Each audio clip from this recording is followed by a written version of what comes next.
It was August 2021 and 35-year-old Ayoade Moses had already gotten tired of waiting for God's time. He decided to ask one of his friends to introduce him to any herbalist who could help him escape poverty. Ayoade was so desperate that he would later agree to live for just 5 years if it meant escaping poverty. What he did not know was that his desperate desire for wealth would turn him into an ingredient for wealth for an even more desperate person. Ayoade was a young man living in Osun State, Nigeria. He was struggling with poverty and watching others around him seem to prosper while he remained stuck in financial hardship.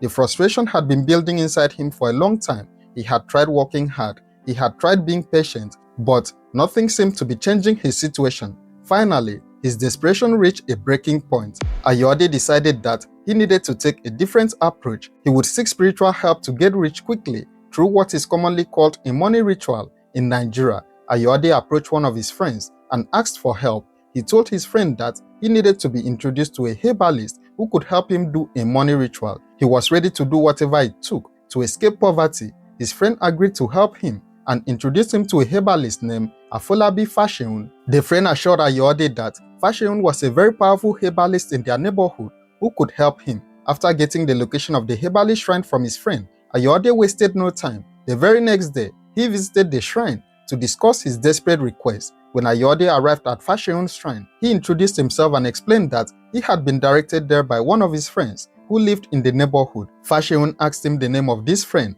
but Ayoade responded that the herbalist probably would not know him because the friend had never been to the shrine before. He only knew of Fasheun because he lived in the same area. Then Ayoade got straight to the point. He told Fasheun exactly why he had come. He said he wanted to get rich by any means necessary.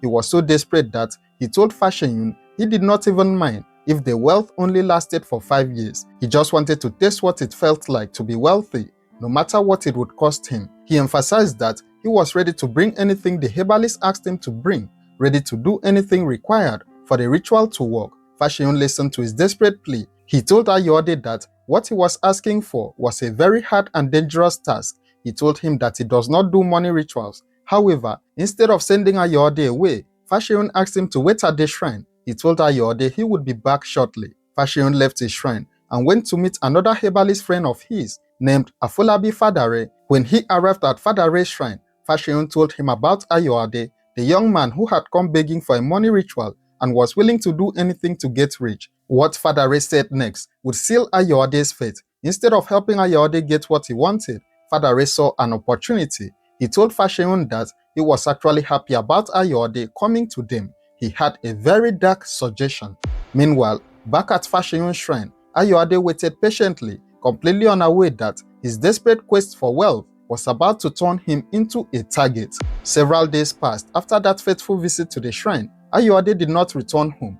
On May 24, 2021, Ayoade's mother became deeply worried about her son's disappearance. She reported to the police that Ayoade had left the house, saying he was going to a studio and had not returned home since then. She had no idea where he was or what had happened to him. The Osun State Police Command received the missing person report and immediately took action. The Commissioner of Police directed detectives from the Anti-Kidnapping Unit to investigate Ayoade's disappearance. The detectives conducted an intelligence-led investigation, which eventually led them to Afolabi Fasheun, the herbalist whom Ayoade had visited. When the police first questioned Fasheun, he denied having any knowledge of Ayoade's whereabouts. However, when pressed further and confronted with evidence, Fasheun eventually confirmed that he did know Ayoade. After diligent investigation, Fasheun finally broke down. He confessed to the terrible crime he had committed, along with his accomplices. The full horror of what had happened to Ayoade began to emerge. According to Fasheun's confession, after Ayoade had visited his shrine,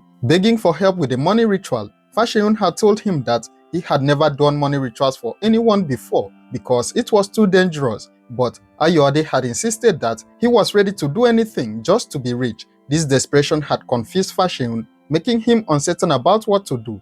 That was when Fasheun decided to go to his colleague, Fadare's house, to discuss Ayoade's request. It was Fadare who came up with the evil plan. He advised Fasheun that instead of helping Ayoade, they could use Ayoade himself for their own money ritual. When Fasheun agreed to this plan, the murder was set in motion. Fadare summoned another man named Taiwo to help them carry out the killing. When they returned to the shrine to meet Ayoade, They gave him some medicine to drink. Taiwo was the one who handed Ayoade the drugged medicine.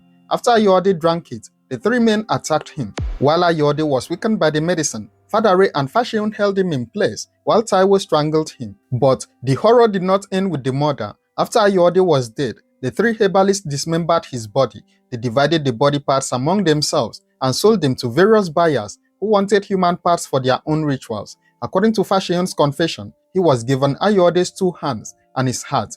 He sold one of the hands for 20,000 naira. Shockingly, he gave away the other hand and the heart for free to people who wanted them. Fadare took Ayoade's head and 2 legs for his own money ritual purposes. He claimed he used these parts to try to enrich himself. The police investigation revealed that the herbalist had sold different parts of Ayoade's dismembered body to several people. They sold Ayoade's heart to a man named Kabiru Adeleke for 15,000 naira. They also sold the head, legs, and wrist to various other buyers. In total, 6 suspects were arrested in connection with Ayoade's murder. Only one suspect, Taiwo, managed to escape and remained at large. During the investigation, Fashion led police detectives to the spot where they had killed Ayoade, butchered his body, and buried what remained of him in a shallow grave. The detectives exhumed Ayoade's remains from the grave and took them to the Uniosun mortuary for a post-mortem examination. At the mortuary, Ayoade's mother was called to identify her son. She was able to identify the last clothes that Ayoade had been wearing before he disappeared, the same clothes he had worn when he left home, saying he was going to the studio. The arrest and confession of the suspects brought some closure to Ayoade's mother, though nothing could bring back her son. The young man, who had desperately wanted to escape poverty and taste wealth, had instead lost his life in the most brutal way imaginable.